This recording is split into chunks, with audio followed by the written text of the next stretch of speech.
வணக்கம், வணக்கம் அருண் தமிழ் உறவுகளே! எப்படி இருக்கீங்க? பிக் பாஸ் சமையல் ஓட்டுல கிட்டத்தட்ட 9 பேர் நாமினேட் ஆயிருக்காங்க அப்படிங்கிறத பார்க்க முடிஞ்சது. அதுல குறிப்பா சபரி, திவாகர், கமருதீன் இவங்கலாம் ஒரு காம்படிட்டிவ் இதுல டாப் 3ல இருக்காங்க. இதுல யார் முன்னிலை, யார் பின்னிலை அப்படின்னு பார்க்கும்போது, திவாகரை முந்தி சபரியும், சபரிய முந்தி திவாகரும் மாறி, மாறி, மாறி வராங்க. இப்ப ஈக்குவலா இருக்காங்க அப்படிங்கிற மாரி தான் ஓடிட்டு இருக்கு. என்ன நடக்குது ஓட்டிங்ல அப்படிங்கிறத பார்ப்போம். சபரியும், திவாகரும் ஈக்குவலா இருக்காங்க கிட்டத்தட்ட. பட் சபரி நம்பர் 1ல இருக்காரு. 4841 ஓட்டுல. திவாகர் 4841 ஓட்டு 2வது இடம். கம்ருதீன் 3வது இடம் 2368 ஓட்டு. பார்வதி 1790 ஓட்டு 4வது இடம். ரம்யா 5வது இடம் 8.77% 1766 ஓட்டு. 6வது இடம் அரோரா 1466 ஓட்டு.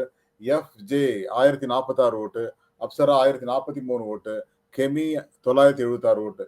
கெமி, அப்சரா, எஃப்ஜே இந்த 3 பேர்ல யாரோ ஒருத்தர் தான் வெளியில போவாங்கன்னு நெனைக்கிறேன். ஏன்னா இவங்க தான் 5% கிட்ட வோட்டிங்ல இருக்காங்க. சரிங்க. யார் யாருக்கு இப்ப வோட்டிங் ஸ்ட்ராட்டஜி எப்படி இருக்கு? என்ன நடக்க போகுது? அப்படின்னு பார்த்தீங்கன்னா, சபரி வந்து கொஞ்சம் லீடிங்ல இருப்பார் போல தெரியுது. திவாகருக்கும் அவருக்கும் பெரிய பெரிய காம்படிஷன் ஓடுது. நம்பர் 1க்கு யாருப்பா அப்படின்ட்டு.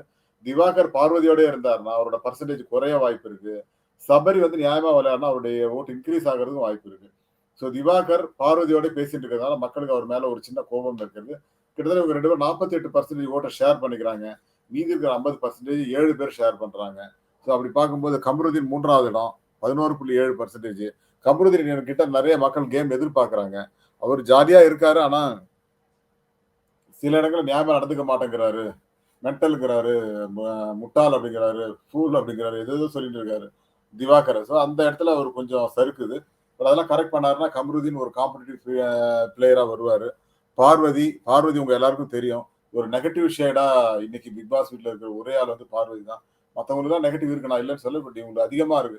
ஒரு 60, 70% நெகட்டிவ் அவங்க மட்டும் வச்சுட்டு இருக்காங்க. மீதி 30, 40% மத்தவங்க ஷேர் பண்ணிக்கிறாங்க அப்படிங்கிறது தான் உண்மை.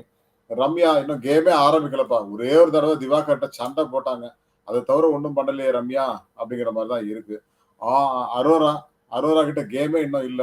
கேட்டா நான் துஷாரோட பேசிட்டு இருக்கேன், இவரோட பேசிட்டு இருக்கேன், கம்ருதீனோட பேசிட்டு இருக்கேங்கிறாங்க. அத தாண்டி இன்னும் நெறைய எதிர்பார்க்குறோம். நைட் எல்லாம் உட்கார்ந்து பிளான் பண்றாங்க. நம்ம அத பண்ணுவோம், இத பண்ணுவோம் அப்டின்ட்டு. ரம்யாவும் ஒரு பக்கம் ஓடிட்டு இருக்காங்க. அரோராவும் ஓடிட்டு இருக்காங்க. எஃப்ஜேவும் பெருசா கண்டென்மென்ட் பண்ணல. சும்மா கத்திக்கிட்டே இருக்கான் அப்படிங்கிற மாரி தான் இருக்கு. அப்சரா கிட்ட கேமே காணோம். கெமியோட ஒரே தடவ சண்டை போட்டாங்க தவிர காணோம்.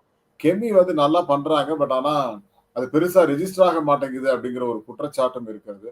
இதை பற்றி உங்களுடைய கருத்து என்ன? கெமியா, அப்சரா, எஃப்ஜே இந்த 3 பேர்ல யார் வெளியில போனா நல்லா இருக்கும் அப்படிங்கிறதையும் பதிவு பண்ணுங்க. ஒருவேள இது தீபாவளி வாரம்ங்கிறதுனால எலிமினேஷனே கிடையாது. அடுத்த வாரம் பார்த்துக்கலாம் அப்படின்னு சொல்ல போறாங்களான்னும் தெரியல. பொறுத்திருந்து பார்க்கலாம் என்ன நடக்குது. Thank you and bye to everyone. மீண்டும் சந்திப்போம்.